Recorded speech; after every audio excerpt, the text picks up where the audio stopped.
नमस्ते, अरुणाच किचनमध्ये आपले स्वागत आहे। आज मी तिळाचे पराठे करणार आहे। त्यासाठी अर्धी वाटी तीळ घेतलेले आहे। हे तीळ आता आपण भाजून घेऊया। मंद गॅसवर भाजायचे आहे, कारण गॅस मोठा ठेवला तर हे तीळ जळतात लवकर आणि कच्चे राहतात आतून, असे खमंग भाजल्या जात नाही। त्यामुळे गॅस मंदच ठेवायचा। आता हे तीळ छान खमंग असे भाजून झालेले आहे। गॅस बंद करूया। हे तीळ भाजून थंड झालेले आहे। हे मिक्सर मधून वाटून घेऊया। तीळ आता वाटून घेऊया मिक्सर मधून। हे तिळाचे कूट आता वाटून झालेले आहे। थोडे जाडसरच वाटून घेतले। ह्या शिमला मिरची घेतलेल्या आहेत 3, याचे ह्या स्वच्छ धुवून घेतलेले आहे। आता ह्या बारीक चिरून घेऊया आणि यातील बिया वगैरे काढून घेऊ। आता असे तुकडे केलेले आहे। यातील हा बियाचा भाग काढून घेतलेला आहे। आता याचे पुन्हा असे खूप छोटे छोटे तुकडे करायचे आहे। शिमला मिरचीचे मोठ्या असल्या तर 2 घ्यायच्या आणि छोट्या असल्या तर 3 घ्यायच्या। यात आपल्याला लागणारे साहित्य: कांदा घेतलेला आहे बारीक चिरून, हे शिमला मिरची घेतलेली आहे, 1 चमचा तिखट, मीठ चवीनुसार, जिरे अर्धा चमचा, पाव चमचा मोहरी, धने पावडर आहे 1 चमचा, हळद पाव चमचा। हे झाले साहित्य। कढई गरम झाली, यामध्ये तेल टाकूया। जवळपास या चमच्याने 1 चमचा भर तेल घेतलेले आहे फोडणीसाठी। आता हे तेल कडकडीत तापू द्यायचे आहे। आता तेल तापलेले आहे, यामध्ये मोहरी घालूया, जिरे घालूया, यातच आता हा कांदा घालूया। हा कांदा आता लालसर होऊ द्यायचा। आता हा कांदा लालसर झालेला आहे। यामध्ये एक साहित्य घालूया।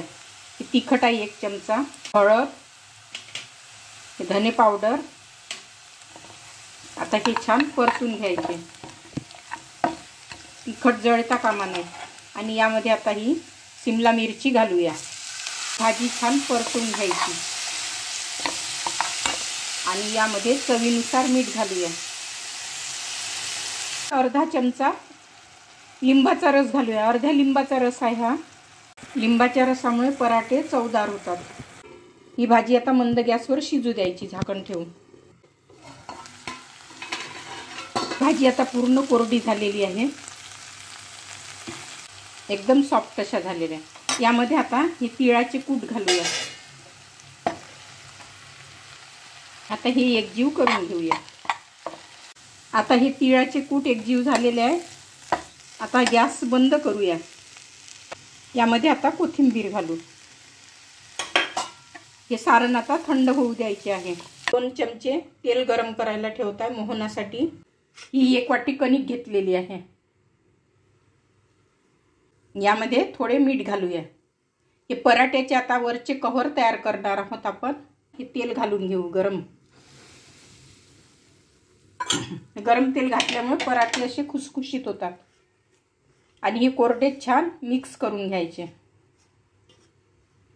सुरुवातीलाच पाणी घालायचे नाही, आधी मीठ आणि हे गरम तेल घालून छान एकजीव करून घ्यायचे।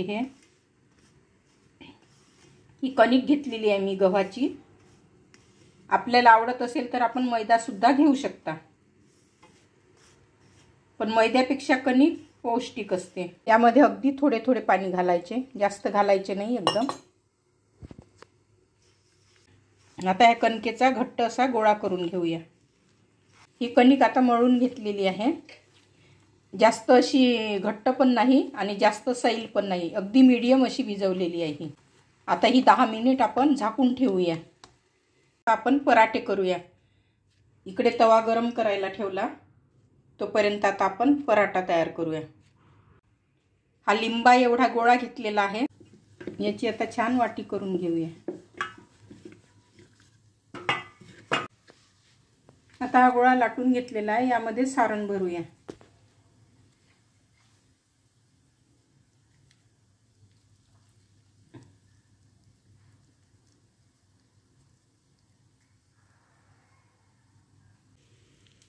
आता हे छान पॅक करून घ्यायचे, म्हणजे आतील सारण बाहेर येता कामा नये। आणि हा जास्तीचा भाग काढून घेऊया, नाहीतर तिथे जाडसर असे होते आणि कणिक लागते नुसती। आता हा पराठा अलगद लाटून घेऊया।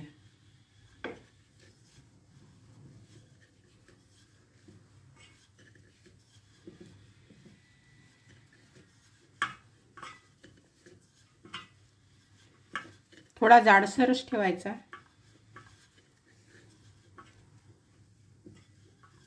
हा पराठा आता लाटून झालेला आहे। आता पराठ्याच्या दोन्ही बाजू भाजून घेऊया।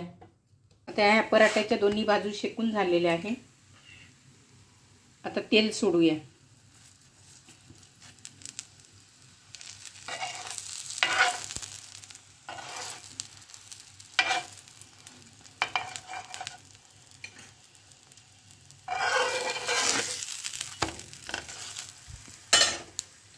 तेल सोडल्यानंतर लवकरच काढून घ्यायचा, नाहीतर जळतो। पराठा केव्हाही करताना दोन्ही बाजू आधी खरपूस अशा भाजून घ्यायच्या आणि नंतर तेल सोडायचे।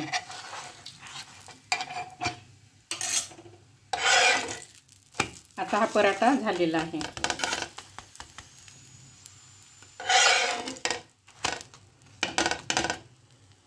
पराठा शेकताना थोडा मंद गॅसच ठेवायचा।